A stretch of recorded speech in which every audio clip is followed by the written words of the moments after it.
Hi friends, నేను ఇవాళ మీకు స్నాప్చాట్లో సింపుల్ టిప్స్ చెప్తున్నాను.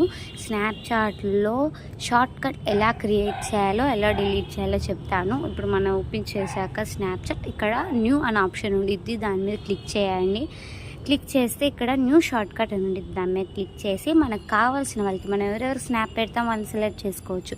చేసుకున్నాక ఇక్కడ చూస్ ఎమోజీ అని ఉండిద్ది, ఆ ఎమోజీ మీద క్లిక్ చేశాక ఇక్కడ ఒక ఎమోజీ మనం చూస్ చేసుకోవాలి.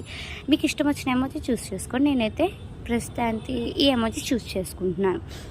ఇప్పుడు ఈ ఎమోజీ చూస్ చేసుకున్నాను. నేను క్రియేట్ షార్ట్ కట్ అని ఉండిద్ది కింద, అది క్రియేట్ చేసుకుని ఇక్కడ చూడండి 3 మెంబర్స్కి నాకు షార్ట్ కట్ క్రియేట్ అయిపోయింది. ఆల్రెడీ నేను పైన ఒక షార్ట్ కట్ క్రియేట్ చేశాను, అలా ఇంకో షార్ట్ కట్ క్రియేట్ చేశాను. ఇప్పుడు ఆ షార్ట్ కట్లో 3 మెంబర్స్ ఉన్నారు చూసారు, ఇక్కడ పైన ఎమోజీ ఉంటుంది, వాళ్ళ వరకే షార్ట్ కట్ క్రియేట్ అయింది. ఆ 3 మెంబర్స్లో ఇంకా యాడ్ చేసుకోవాలనుకుంటున్నా, సేమ్ ఇలానే యాడ్ చేసుకోవచ్చు. తర్వాత సేవ్ చేస్తే వాళ్ళు కూడా యాడ్ అయిపోతారు. చూడండి ఇంకో 2 మెంబర్స్ యాడ్ అయిపోయారు. సేమ్ అలా క్రియేట్ చేసుకోవచ్చు. ఇప్పుడు ఈ షార్ట్ కట్లో ఉన్న వాళ్ళ వరకే నేను స్నాప్ పెట్టాలనుకుంటున్నా. సపోజ్ మన ఇప్పుడు కెమెరాలోకి వెళ్ళి ఇలా స్నాప్ తీసి సెండ్ టు అని కొట్టి ఆ ఎమోజీ మీద ఇలా క్లిక్ చేసుకొని అందరికి పెట్టాల్సిన అవసరం ఉండదు. ఇప్పుడు జస్ట్ ఆ ఎమోజీ మీదకి వెళ్ళి సెలెక్ట్ ఆల్ అని కొట్టి సెండ్ కొట్టేస్తే అయిపోతుంది.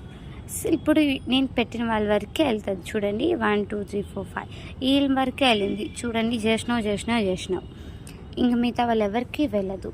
లైక్ దట్ చాలా ఈజీగా పెట్టుకోవచ్చు. ఇప్పుడు ఈ షార్ట్ కట్ డిలీట్ చేయడం ఎలా అంటే, న్యూ మీదకి వెళ్ళి ఆ షార్ట్ కట్లోకి వెళ్ళి ఇక్కడ 3 డాట్స్ ఉన్నాయి.